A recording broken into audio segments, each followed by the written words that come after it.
Hello, hello everyone. How are we all doing today? It is June 12th, 2024. I am Bryan Barron, the Global Director of Skincare Research and Clinical Development, that's a mouthful, at Paula's Choice Skincare, and you are watching our latest live chat where we are going to be talking all about our newest launch, the SPF 50 5% Vitamin C Sheer Moisturizer. This has been a long time in the making, as sunscreens tend to be, but I can say with utmost confidence that I think we knocked it out of the park with this one. This is a major new SPF for us, and in some respects, I think it represents, I should say, a turning point in our sunscreen development process. We learned so much in the formulation of this. In the testing, new methodologies for combining ingredients. So it looks good on paper, or like on the website. But when you have the full story of what went on behind the scenes, which unfortunately I can't share all of that, but trust me, it's very cool. So I really think you're going to like this sunscreen. We're going to be talking about some of the key ingredients, who it's best for, what you can and maybe shouldn't use it with, how it fits in with the other vitamin C products or other products in your routine, whether they are from Paula's Choice or another brand. And throughout this time, please feel free to post your questions. I will get to them once I have gotten through the basics about this new SPF. All right, let's see here. Okay. I apologize in advance if I look a little peaked. You ever have those nights where where you wake up the next morning and you think, I feel like I slept well, but then you catch sight of yourself in the mirror and you're like, yeah, maybe not. I don't know, I can just kind of see it in my eyes, that my eyes just look tired. But there's been some family drama going on that's kind of outside of my control, but it's not my immediate family, thankfully. My extended family, but I don't know. That may be one of the culprits. I would much rather tell you that I was up late binge watching something on Netflix. Although, speaking of streaming shows, recently finished season 3 of the HBO Max. I'm pretty sure that's the one it is. Somebody correct me if I'm wrong. This show called Hacks, which stars Jean Smart and Hannah. I think her last name is Einbinder. Fun fact about her, they're both phenomenal in the show.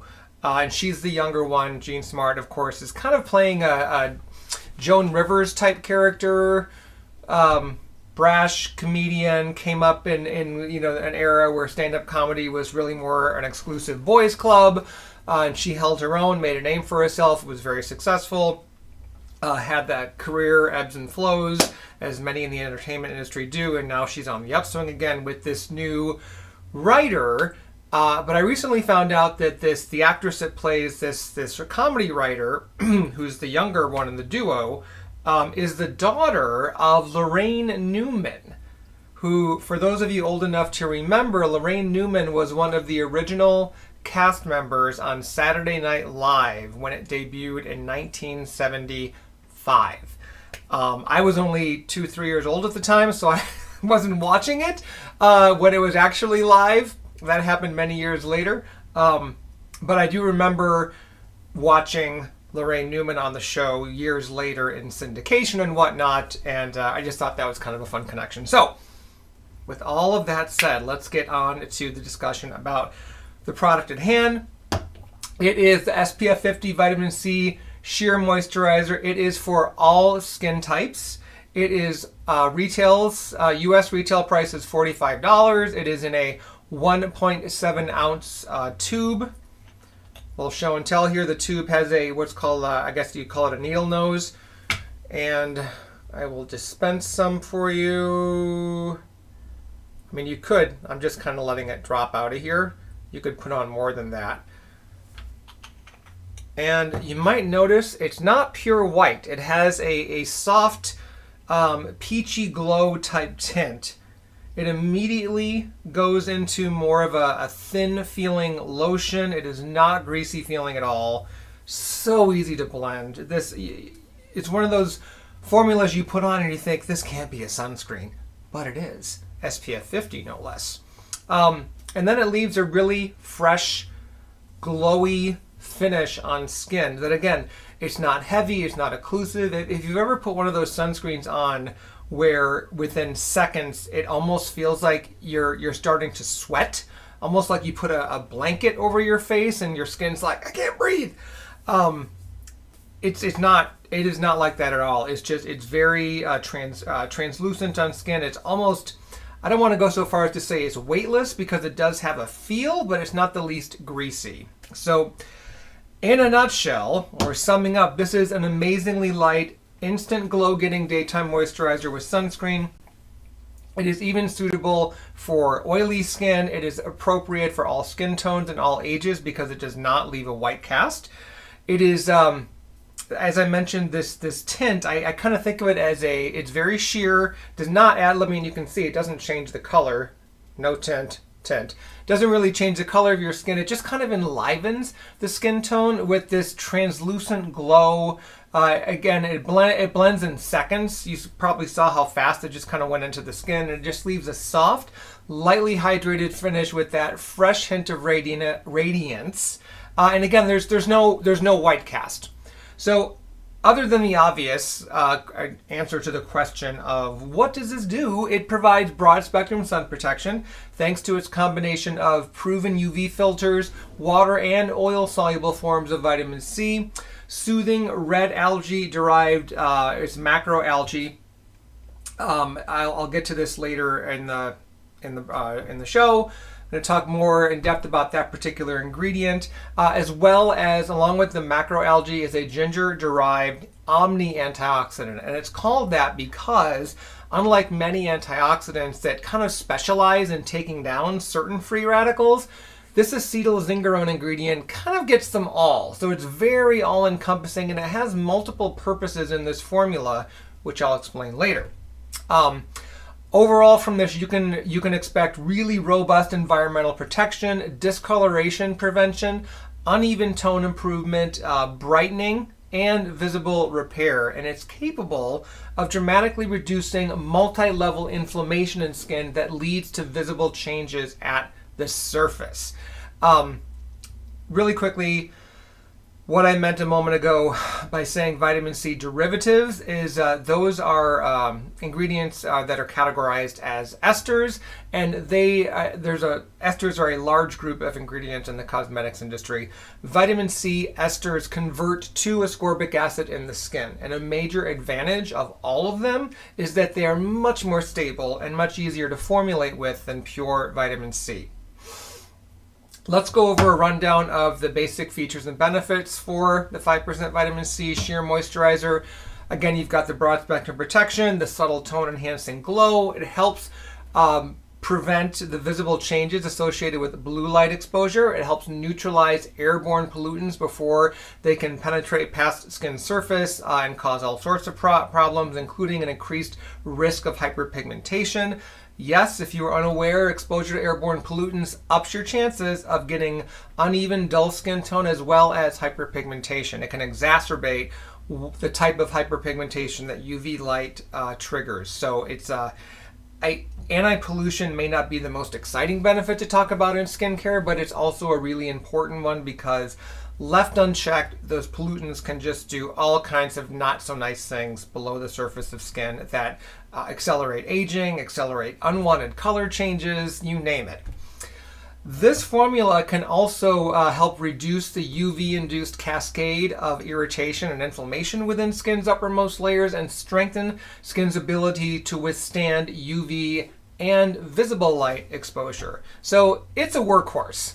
So why, we have some vitamin C products already, we have sunscreens already. Why did Paula's Choice formulate this product? What were we thinking? Well, in all honesty, you guys have responded so positively to our vitamin C collection, we decided to expand it further with this new facial sunscreen that delivers not only a nice blend of vitamin C in multiple forms of it, but new technology that differs from the C5 Super Boost Moisturizer, which is a nighttime product, or daytime if you put an SPF on top, if that's your preference. But there were new technologies to explore for this formula that had specific applications for daytime use. So we were excited about that. Plus, when vitamin C is used in a sunscreen, it's been shown to downregulate the inflammatory and the immune damaging factors in skin that UV light stimulates. Because remember, no sunscreen blocks 100% of UV light. So this is why vitamin C is among some of the best antioxidants to apply during daylight hours. And in case you're wondering, yes, this can be applied over a few drops of our C15 Super Booster during the day. So if this has become your daytime ride or die, you can absolutely add this on top. You're not really increasing the risk of irritation because you're not putting direct ascorbic acid on skin. You're putting vitamin C derivatives, which gradually and enzymatically convert to ascorbic acid in various parts of the skin, whereas the ascorbic acid in a product like the C15 Super Booster pretty much starts working right away. It's the conversion is done, but that in and of itself is part of what makes it inherently less stable. So it's kind of a push-pull. So, couple of quick facts on vitamin C and UV light. Excessive exposure to oxidant stress is in various free radicals via pollutants or UV light is strongly associated with depleted vitamin C levels in the epidermal layer of skin, which is that first line of defense. In fact, more vitamin C is found in the epidermis than the dermis. Differences of between 2 to 5-fold are consistently cited in the research. Vitamin C, in the form of ascorbic acid, is the most abundant antioxidant in skin. So when we are younger, we have plenty of it. It is doing its job to the extent that it can to help protect our skin from environmental threats. But over time, with enhanced or increased environmental damage, with just the passage of time, skin's ability to maintain and or re-up or top off its natural levels of vitamin C starts to decline. And the more environmental damage you accumulate, the more that vitamin C is used up, and it gets harder and harder for the reserves to be built back up, which is one reason that topical use can be so beneficial. Excuse me. The other thing is that vitamin C is really a critical cofactor in collagen formation and organization within the skin. So when that C is either absent or deficient, skin's fibroblasts, which are the cells that make collagen, they're unable to make properly cross-linked collagen, and their ability to create fresh new collagen is diminished. Really important for that new collagen to know how to cross-link, because if you think of it kind of like a net or like the coils in a mattress, it has to have that certain shape and kind of fit together the right way in order to support what is on top of it, which in this case is our skin, give it the pliancy, give it the bounce, and along with elastin, the ability for skin to bounce back when it is stretched. So vitamin C is a key factor in stimulating fibroblasts to make collagens, and it works with amino acid enzymes in skin to ensure that that collagen is made, again, in that correct triple helix pattern. And vitamin C can also stimulate elastin and hyaluronic acid within the skin. So again, another multi-talented skincare ingredient that joins the ranks of retinol, niacinamide, hyaluronic acid, which was just called out. Azelaic acid is another one that just like, what doesn't it do? Any special notes on this particular formula? And I'm glad you asked. The really impressive texture and nearly imperceptible feel of what I could really just best describe as a water-light finish is due to what's called microfluidic technology. Now, in this technology, heavier or greasier ingredients like certain emollients and oils, they're put through a really fast mixing process using a force which is called high shear. And essentially, the higher the shear force is, the better the ingredients can blend together. So microfluidic technology not only leads to more aesthetically pleasing textures, but it can also lead to more stable formulas that are less prone to having their water and oil phases separate. And that reduces, if not in some cases, eliminates the need for stronger emulsifiers, which their job is to keep unlike ingredients such as oil and water blended so that you don't have to shake every time before you use it, or you're not constantly seeing separation. But some of those stronger emulsifiers, particularly if they're used in higher amounts, they can irritate skin, particularly skin that is naturally more sensitive. So when the microfluidization process is done properly, the result can really be elevated next-gen textures, from thin liquids to more fluid hydrating lotions and gel creams that really feel amazing and layer beautifully over other products without leaving that occlusive, thick, greasy, weighed down feel on skin that really nobody wants from a sunscreen. I've talked to so many people who, when I say, why aren't you using sunscreen regularly, because typically before that they say, well, what's the best anti-wrinkle product you have? You know, what can I do to get rid of these dark spots? Those are common questions I get from people when they find out I work in the skincare industry. And I always bring up sunscreen because it's just so foundational, and they're like, oh, 9 times out of 10, I swear, they say, I haven't found a product I like. They break me out, or they irritate my skin, they sting if they get in the eyes, and there's always a reason why they're not using sunscreen on the daily. So I keep all of that in mind when I'm working with the team here at Paula's Choice to put these formulas together and to test them and make sure that they're really performing above and beyond what consumer expectations are. And the good news about that, in a sense, is that a lot of you are disappointed in sunscreens that you've tried in the past. And so when you try something like this, it can really be a game changer. And lo and behold, you're looking forward to using sunscreen every day instead of like, oh, is it okay? It's kind of cloudy. Maybe if I run to my car, I can skip it today. No, don't do that. The UV light penetrates clouds. The exposure, regardless of how brief it is, adds up over time. Skin has a long memory. So closing out, a couple things more about microfluidic technology that I really wanted to share with you. The process can also improve the delivery of key actives, and that includes better transdermal absorption of vitamin C. So it is win-win all around, but they also, in the case when you are microfluidizing a sunscreen, another benefit is that it ensures an even distribution and particle size of UV filters, ensuring that the user gets a uniform deposition of those active ingredients on the skin. And that means better sun protection, and this process can also potentially achieve higher SPF ratings. Who is this product best for? I would say the target product for SPF 55% vitamin C sheer moisturizer is someone, if we're going to put an age range to it, I would say someone in their mid-20s to early 50s who's interested in a treatment-based moisturizer with built-in SPF. So this person's top concerns are uneven or sallow skin tone, maybe dullness, loss of radiance, first signs of loss of firmness, and fine lines that are starting to become more apparent wrinkles. Secondary concerns that would prompt a recommendation for this SPF would be dark spots, hyperpigmentation. You have those and want to lessen their appearance and help prevent new ones due to environmental exposure. This is also an excellent daytime moisturizer with sunscreen to use with any of our discoloration fighting treatments. Clinical discoloration repair serum, any of the niacinamide products if you're using those for their hyperpigmentation benefits.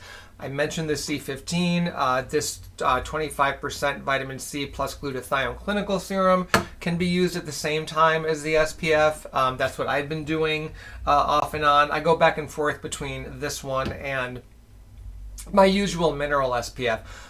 Ultimately, because my skin is a bit more on the sensitive side, I tend to default to mineral-based SPFs. However, I have not had any irritation whatsoever from this one, including when I apply it around the eyes. Speaking of that, in terms of suitability, is this new SPF suitable for acne-prone skin? And the answer is yes. The texture of this facial sunscreen is on par with the clear ultralight daily hydrating fluid SPF 30. Some people with acne might prefer the texture of this 5% vitamin C sheer moisturizer, or you might prefer the soft glowy finish it leaves. You may find that it works a little better under makeup depending on which foundation you use, but bottom line, yes, you can use it if you have acne. Now, what about people with rosacea affected skin? And my answer to that is probably not. Those with rosacea or just otherwise reactive skin should stick with sunscreens with those mineral derived filters, those being zinc oxide or titanium dioxide. Some formulas have one or the other. Typically when it's solo, it's just zinc oxide, but some combine them, and that is fine too. An example of that would be our Defense Essential Glow SPF 30. So that one has a nice glowy finish too. It's different in appearance than the new vitamin C 5% SPF 50, but still it's not that flat, drab looking finish that some mineral sunscreens can have. So how is this vitamin C moisturizer with sunscreen different from the other facial moisturizers with sunscreen that Paula's Choice offers? So we have quite a few, including some that I would describe as lightweight or on the fluid side. And the answer is that although all of our facial moisturizers with sunscreen contain antioxidants for that enhanced environmental protection, the 5% vitamin C sheer moisturizer SPF 50 is the only one with a strong 5% level of vitamin C, plus those highly specialized algae extracts that help defend skin from UV rays via multiple pathways, including discoloration prevention and helping to increase skin's reparative properties that naturally dwindle as sun damage accumulates.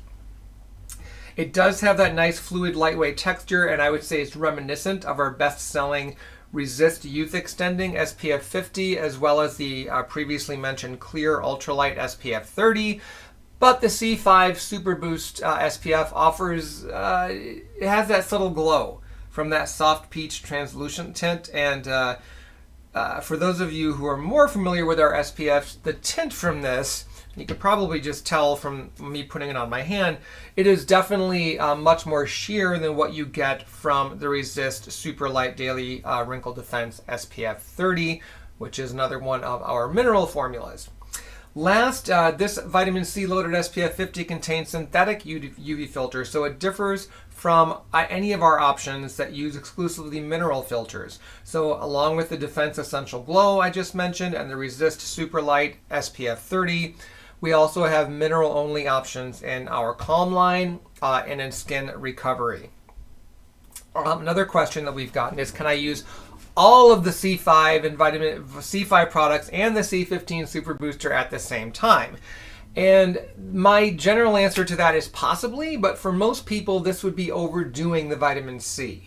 So I would be more inclined to advise applying some of the vitamin C products in the morning, such as the C15 Super Booster paired with the SPF, and others at night. So whether you're using the C5 Super Boost Eye Cream, you could do this duo, the nighttime moisturizer, the eye cream at night, and then morning or evening, really, depending on how your skin responds.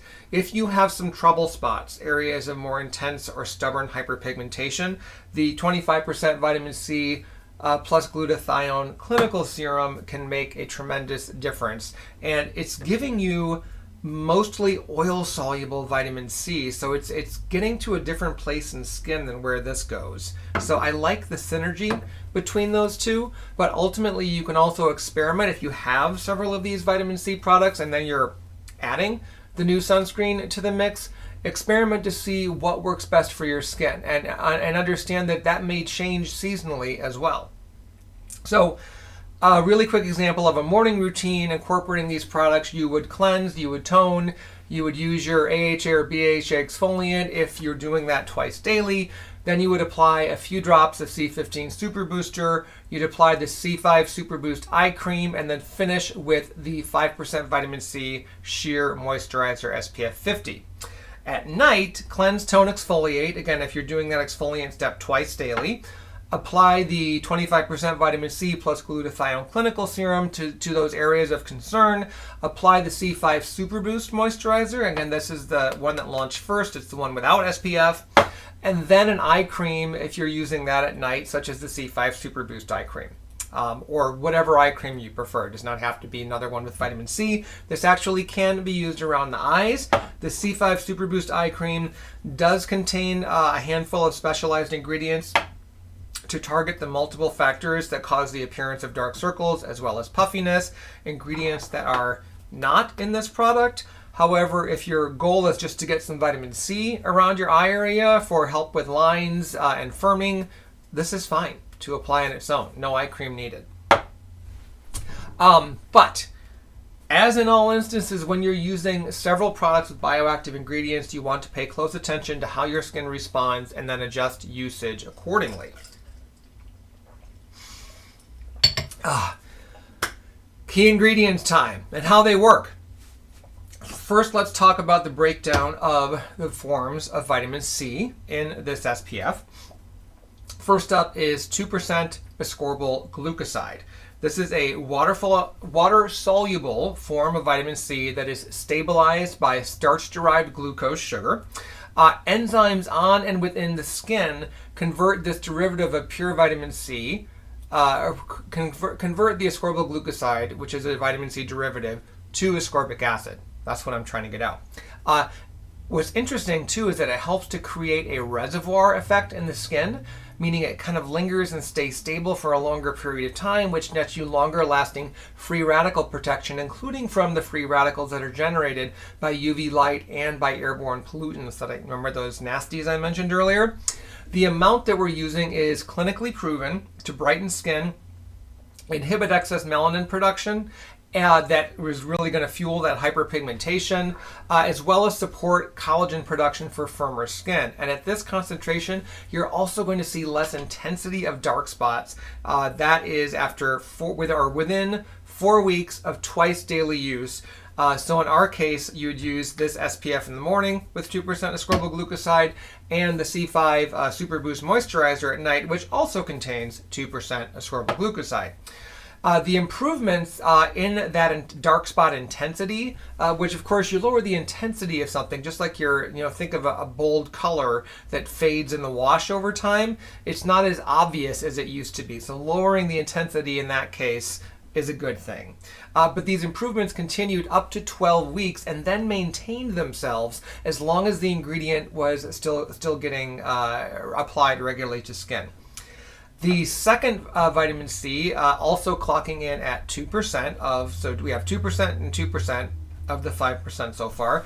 That is called 3-O-ethyl ascorbic acid. It is a stable form of pure vitamin C that has both water and oil-loving properties, helping it to improve skin on and well below the surface. So it's interesting in that regard. It offers a potent antioxidant protection against the types of free radicals that, if left unchecked, can steadily age skin, lead to sagging, lead to loss of firmness. They cause an uptick in inflammatory cytokines that they help. This form of vitamin C helps to thwart, which is excellent because anything you can do to reduce inflammation is going to lead to healthier and younger looking skin for a longer period of time. 3-O-ethyl ascorbic acid's ability to inhibit the melanin stimulating enzyme known as tyrosinase makes it another useful form of vitamin C to combat uneven skin tone, including unnaturally yellowish or sallow skin, as well as hyperpigmentation due to environmental damage. I also like that this form of vitamin C can help suppress cellular changes in skin as a result of UV light that would otherwise lead to ongoing damage that prematurely ages skin and sets the stage, this is scary, stopping this would be good, sets the stage for skin cancers. That is the ultimate sin or punishment, if you will, for unprotected sun exposure. Definitely want to avoid that, or at the very least, because despite our best efforts in being careful over the years, some of us may still be diagnosed with a skin cancer at some point in our lives. The trick is to be mindful, to know what the early signs of it look like, to get routine skin checks from a dermatologist, because if detected early, most skin cancers are not a death sentence. They're not the world is falling down on your shoulders. They can be dealt with. But ignoring something that is bothering you about your skin, particularly if it's any sort of a dark spot that is getting bigger without a logical explanation, scabbing over, bleeding, scabbing again, it's like a dark spot that seems to be wounded, but you can't remember actually wounding your skin. It just sort of showed up and then disappears and then comes back. All of those are warning signs that you may be dealing with a skin cancer or some other type of sun damage. But in any situation, when you notice those changes, you absolutely go see a dermatologist as soon as possible. I know that depending on where you live, getting in to see a dermatologist quickly may not be so easy. So I always tell people, if they're concerned about that and they think they may be dealing with a skin cancer, is to be very upfront and frank with the person who books the appointments and say, I really need to get in to see the doctor very soon. This is very concerning. It's been going on for a while. Whatever you have to say to get in as soon as possible, because time is of the essence with these things. But little sidetrack there. 3-O-ethylascorbic acid, the other thing that I think is really cool about it is that it is a form of vitamin C that has very good stability in the presence of UV light. A pure ascorbic acid itself, applied to skin, doesn't last long, not without some sort of UV protection on top. So I like that 3-O-ethylascorbic acid just is a more stable option all around in the presence of sunlight. It is one of the big reasons we used it in this formula. And then rounding out the 4% to get us to 5% is 1% of another vitamin C ester called tetrahexyldecyl ascorbate. This is a very stable oil-soluble form of vitamin C that can penetrate to skin's lower layer, where it is enzymatically converted to ascorbic acid. THD ascorbate, as it's called, as it is metabolized and incorporates into the lipid membranes of cells, where it offers additional antioxidant support, such as keeping those vital lipids, ceramides, free fatty acids, cholesterol, from oxidizing. Really important, because that means you're keeping those lipids in their healthiest state so they can do their job of helping to prevent barrier degradation, moisture loss, tight, dry, itchy skin, all of that stuff. This form of vitamin C can degrade rapidly when exposed to a type of radical known as singlet oxygen, but this can be greatly reduced by pairing it with an ingredient called acetylzingarone, which also helps us improve skin's ability to defend itself in the presence of UV light. And surprise, Paula's Choice is using that exact ingredient in this product. We're way ahead of you there. We're thinking of, what's best for your skin always, and so we included it. I'm going to talk about that in just a moment. The macroalgae I mentioned earlier, the ingredient is Porphyra umbilicalis extract, and it is a rich source of what is known as mycosporine-like amino acids. So more on that in a minute. But this plant extract is derived from a red macroalgae. It significantly enhances UV protection and offsets major markers of inflammatory damage as a result of UV exposure. It is one of the many compounds in algae that helps it to survive and in fact thrive in harsh conditions where it is exposed to sunlight for multiple hours in a day. This ingredient also improves UVA and UVB protection. It has been shown to shield between 310 and 362 nanometers. So the UVB range of light goes from 290 to 320 nanometers. So you're getting some of that UV. And then the UVA starts at 320 and goes up to 400. So getting up to 362 and as low as 310, you're getting some extra protection from both. It does not take the place of UV filters, but it can help those UV filters as well as the antioxidants in the formula to be able to protect your skin overall. So think of it as more of like a 360-degree type of UV or environmental protection. We're not just relying on the UV filters, although they are absolutely critical for doing the job. This particular plant extract, this red macroalgae, it does absorb past skin surface to help protect its lower layers as well as skin's vital collagen from deeper damage, and it offers multi-level protection against UVA damage without breaking down. It's highly stable when exposed to UV light and heat, which is going to ensure longer lasting benefits outdoors. So really, really cool ingredient. And for those of you wondering, as I was at first, what the heck are microsporine-like amino acids?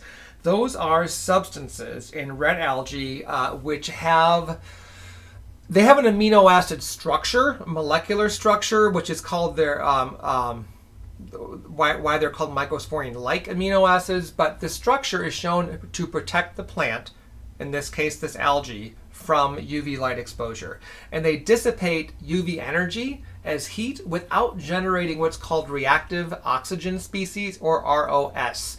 This particular material contains compounds such as palathine, porphyra 334, and shinarine microsporine-like amino acids. So you're getting a whole suite of them, which also have natural soothing ability, working together to help bolster your skin's environmental defenses.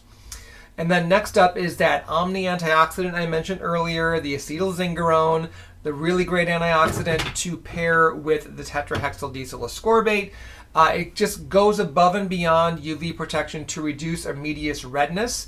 It helps to reduce the inflammatory markers that get stirred up from UV light within our skin before we even see or feel, like if you're as light complected as I am, before we even see or feel that pink to redness going on. That's our first warning sign of a sunburn. If you have a more melanin rich skin, your first sensation is more than likely to be like a tight or itchy feeling.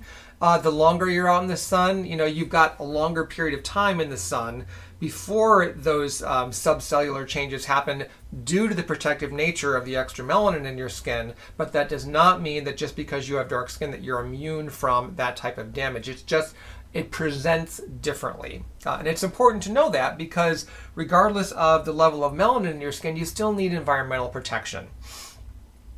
The acetylzingarone, again, that is ginger derived. It also helps prevent unwanted changes in the skin resulting from not just UV light but also blue light exposure. And it boosts key properties in skin that are responsible for maintaining its extracellular matrix, which is really its foundational support. Not just collagen, but there's multiple types of collagen, other proteins, other signaling molecules that all contribute towards ensuring that that foundational support remains strong. You can very much think of it like a foundation of a house. And when your foundation starts sinking, the house isn't, your floors aren't even anymore. You've got a problem. You've got to fix that, because chances are it's not going to get better. Luckily, with skincare ingredients like this, you can help target those areas in skin. So you either are going to help to some extent reverse the decline in that structural support, or ideally, if you're getting ahead of the problem, you're preventing it from happening. The other thing that acetylzingarone does that I think is kind of cool is it can chelate iron in skin that is released from storage reservoirs that are naturally occur in skin.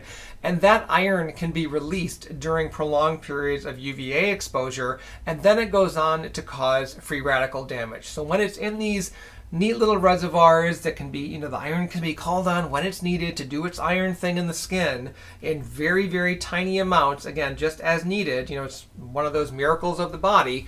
But if it is set free or released from the reservoir too soon, or too much of it comes out, which again is what can happen from that UVA light, then you are setting the stage for trouble, for collagen damage, for an uptick in uneven dispersion of melanin in skin, which is going to lead to hyperpigmentation.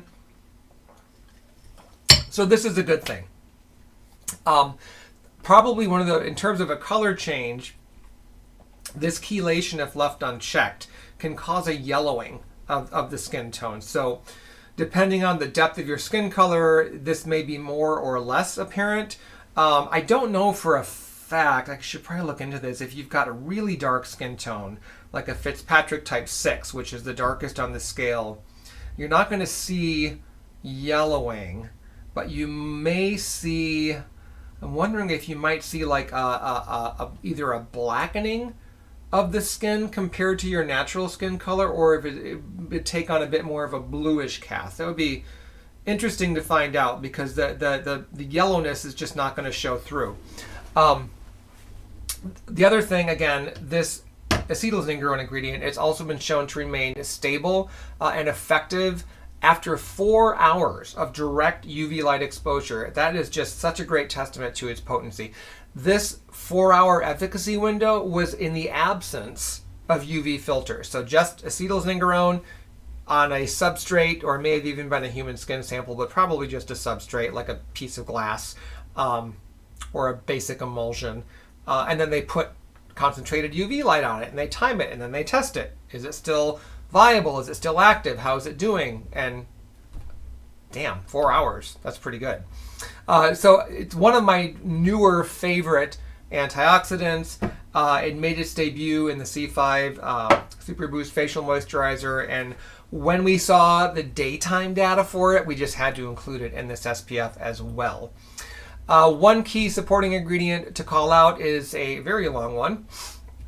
Diethylhexyl syringeledammalonate. I probably massacred that name, but it had like 25 syllables. It's a synthetic antioxidant that is, it can increase the critical wavelength in sunscreens, which is a measure of protection against UV rays, as well as boosting SPF in high SPF formulas. So one of the UV filters in the SPF 50 vitamin C sheer moisturizer is avobenzone, and this diethylhexyl antioxidant helps keep avobenzone stable longer by intercepting the triplet state energy transfer, and it can also quench the avobenzone degrading singlet oxygen molecules. So based on the way that avobenzone works and everything that we know about it, and we know a lot, we know where it is vulnerable, where its weaknesses lie, and this is one of those antioxidants that can step in and get in the way of that process before it breaks down the avobenzone, rendering it less effective. So it is a great, this is not the only ingredient that can do that. There are others, but we really wanted to include it in here for its overall antioxidant prowess, its stabilizing prowess, specific to the efficacy of avobenzone, but it also has color stabilizing properties, which is going to keep the iron oxide pigments that we used to create the soft peach tint and that nice glow. It's going to help keep that color from shifting when you start using the product, so that when this is almost gone, you're not putting it on the next morning and it's like, why is it brown all of a sudden? It didn't used to be this color. It'll stay the same color throughout the life of the product, obviously when used within the time frame recommended and not using it past the expiration date, that type of stuff. So a few additional points. The C5, or not the C5, the SPF 50 vitamin C sheer moisturizer is not tested on animals. It's fragrance free. It is paraben free, gluten free. It is considered vegan. It is siloxane free, but it is not silicone free. It does contain dimethicone as well as dimethicone cross polymers. Those are both key to several aspects of the formula, including the aesthetics and that give us that nice smooth application, the beautiful finish on skin. The pH range is between 5 and 6. The average after months of accelerated stability testing was shown to be 5.6, which is very compatible with human skin. You may recall human skin is naturally acidic in its pH. Fairly straightforward when it comes to how to use this. You'd apply to your face and neck once daily after cleansing, toning, and moisturizing. If you are using any of our boosters or serums during the day, or maybe you're using one of our spot treatments, those would go on before the SPF. Any product with SPF applied during the day should be the last skincare product you apply, and then it can help to give it a few minutes to set before moving on to makeup. However, I do tell people, if your primary complexion makeup product, be it a foundation or a chin and moisturizer, powder, liquid, cream, whatever, if that has built-in SPF as well, it's not so important to wait. But otherwise, not a bad idea to give products like this time to absorb and set up shop on skin before you immediately move on to makeup. It doesn't have to be a lot of time, like 5 minutes. You know, if you're doing this in the morning, go get another cup of coffee or tea, watch a few minutes of the news, and go back and do the makeup. So that's about it for as far as how to use any ingredients or products that it is not compatible with, and the answer is nothing specific, although theoretically, as the vitamin C esters are enzymatically converted to ascorbic acid, once that happens, that ascorbic acid can complex with copper peptides, potentially reducing the efficacy of the copper peptides. So if you're using a copper peptide product, just reserve application for your nighttime routine. You can apply this vitamin C spiked sunscreen at the same time as any of our products that contain ingredients like niacinamide, peptides, or yes, even retinol. In fact, vitamin C has been shown to stabilize retinol, giving it a longer period of efficacy. So it's there's absolutely no documented, verified reason you cannot combine vitamin C and a retinol product or retinoid product at the same time. This is separate, of course, from personal experience where you may find the combination of those bioactives causes an irritant response or a sensitization for you. But again, that is not a matter of, oh, I shouldn't have done that because these ingredients aren't compatible. It's, oh, my skin doesn't like it when I put those two ingredients on at the same time, and you separate application. What about, can this daytime moisturizer be used with prescription retinoids or acne products? And yes, it absolutely can, but just as a general guideline, we recommend consulting with your prescribing physician or your pharmacist to make sure that they know what you're using during the day. If you are applying your prescription product during your daytime routine, just get their okay before proceeding. I think at worst, they would say, for example, if you're using a prescription retinoid, because so many people find those sensitizing and they go through that period of acclimation where their skin's kind of going a little haywire as far as side effects, but then it's eventually they get over that hill, so to speak, and their skin starts improving, whatever is being treated starts improving. During that time, you may want to just use a mineral only sunscreen because of their inherent gentleness, but it doesn't mean that you can't give a product like this a try. And an interesting note to close for those with acne, the soothing activity of vitamin C and the key antioxidants in this daytime moisturizer can help reduce some of the inflammatory factors within skin that drive acne, as well as help to fade post-breakout marks. In addition, that it has such a sheer lotiony texture that it's unlikely to clog pores or worsen acne. So technically, although the formula isn't oil-free, it does have a small amount of castor oil, but I don't think it's going to be enough to be problematic. It is not one of the, this is a water-based, more fluid facial SPF, and again, as you say, it leaves a glow on the skin, but not a shiny or slick or greasy looking finish, which I just think is amazing. So that is the long and the short of the SPF 50 5% vitamin C sheer moisturizer. I cannot read these questions without putting my glasses on. So let's do just a handful of them here, so I think we can very easily wrap up within the hour. Katie says, which PC retinol is best for normal to oily skin concerned with aging and pores? From a texture standpoint, the 1% retinol booster would be my pick because it's so sheer and almost like a fluid gel texture. If you prefer something that is more lotiony, I think our Resist Triple Active Total Repair Serum, which is going to give you that 0.3% of retinol propionate, along with the 5% niacinamide and the hexylresorcinol. The hexylresorcinol, that ingredient specialty is discolorations and tone issues. Niacinamide is going to also help target discolorations as well as the barrier support, the soothing, the environmental defense, and then the retinol propionate along with the niacinamide is going to target the pores. So I don't think you can go wrong with either one of those. And then this new SPF is great. How does it differ from the Resist SPF fluid? The Resist SPF fluid, I would say, is a wee bit thinner, a wee bit more watery. It does not, the Resist Youth Extending SPF 50 does not have any mineral pigments, iron oxides, mica, that are creating its color, and it does not have a glowy finish. Other than that, the obvious difference would be this one has 5% vitamin C. Youth Extending does not have, I don't think it has any vitamin C. I'd have to double check the formula. If it does, it's going to be a lower amount that we're using as part of a larger antioxidant blend. There are several antioxidants in the Youth Extending SPF 50, including a dill extract, which has a special ability to help inhibit elastase, which is an elastin degrading enzyme within skin.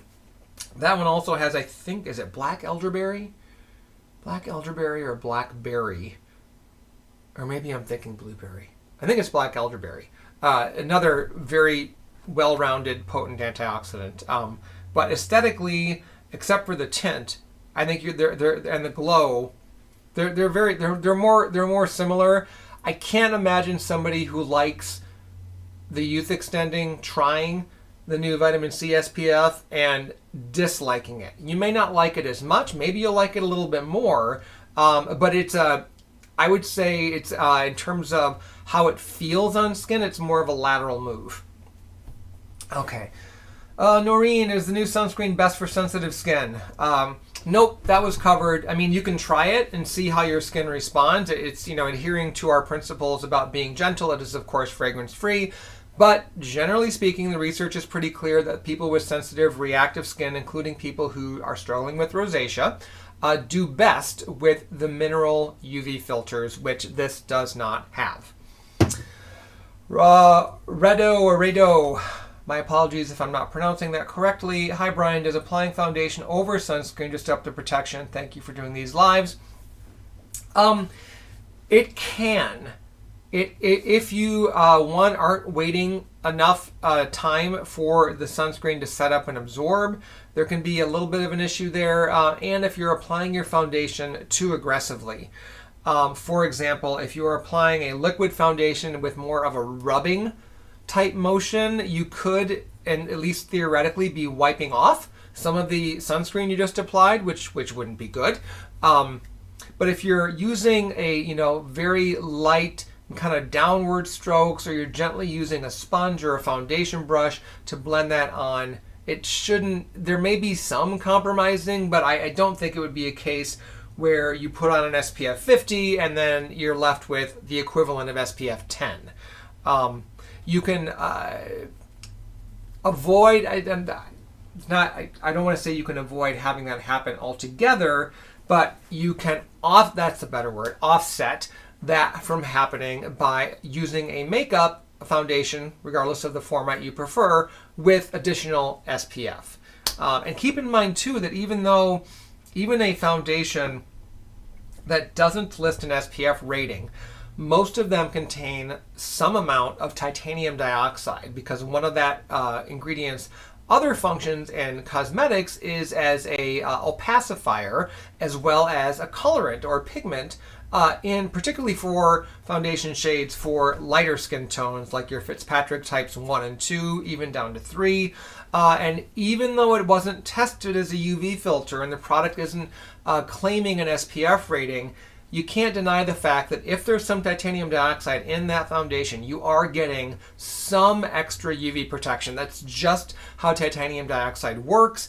It's not that the type that's used in makeup loses all of its UV protective abilities. Oops, they're gone. And the ones used in sunscreens are the only ones to protect the skin. It's an issue of, does the ingredient protect or shield skin from UV light or not? It's a yes or no. And then from there, it's details like, well, how much? What type? What's best to blend it with? And so on. Kind of a long answer there, but there was a lot to say. Let's see. Heather, so is PC faking cruelty-free status? No, of course we're not. Which moisturizer is best for sensitive skin? Noreen, again, I would look to either one of our formulas in the Calm line. There's one for normal to dry skin that's sensitive, and there's one for combination to oily skin that is also sensitive. Another one from our collection that I think is really nice for sensitive skin is the Omega Plus Complex moisturizer. And, you know, actually, because it no longer contains retinol, which some people with sensitive skin have an issue with, regardless of the amount, the new Resist Advanced Barrier Repair Moisturizer can also be surprisingly good for sensitive skin, despite the fact that it's anti-aging. Jenny says, can one use a retinol and vitamin C in the same day? If so, what is the best way to do so? That was covered. Yes, you can. The best way to do so, there isn't a best way to do so. It really comes down to if you're talking about retinol on one product and vitamin C in another product, is one more appropriate to use at night and one during the day? And if so, there's your separation right there. But if that stipulation doesn't apply, it really comes down to experimentation and then seeing what you find works best for your skin. As a general rule, because vitamin C has so much research about its ability to help protect skin from external threats that are present during daylight hours, if you're choosing, I would say do your vitamin C, regardless of whether it's a serum, a booster, a moisturizer, during the day, and then your retinoid product at night. That's pretty much the routine that I follow.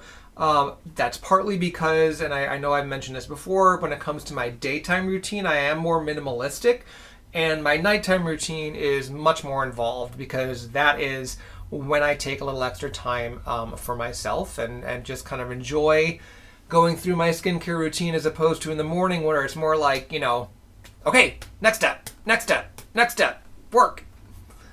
All right, wrapping up with Andrea. Hi, Brian. Hope you're ready for the heat wave next week. 93 degrees. I saw that. Oy, oy, oy. Stay cool if you can. I will, and I'm not looking forward to seeing my electric bill because the air conditioner is running. Hasn't been running as much lately because we've been relatively pleasant. In fact, in the home office this morning, I had both windows open, was enjoying a nice little cross breeze. My dog was liking looking outside the window and hearing people pass by. So, yeah, it's summer. Summer in the Midwest. So, anyway, thank you all so much for joining me. I hope this has been really informative for you, and definitely check out the SPF 50 5% vitamin C sheer moisturizer. Come back for another live chat. I'd love to know what you think about it. Until next month.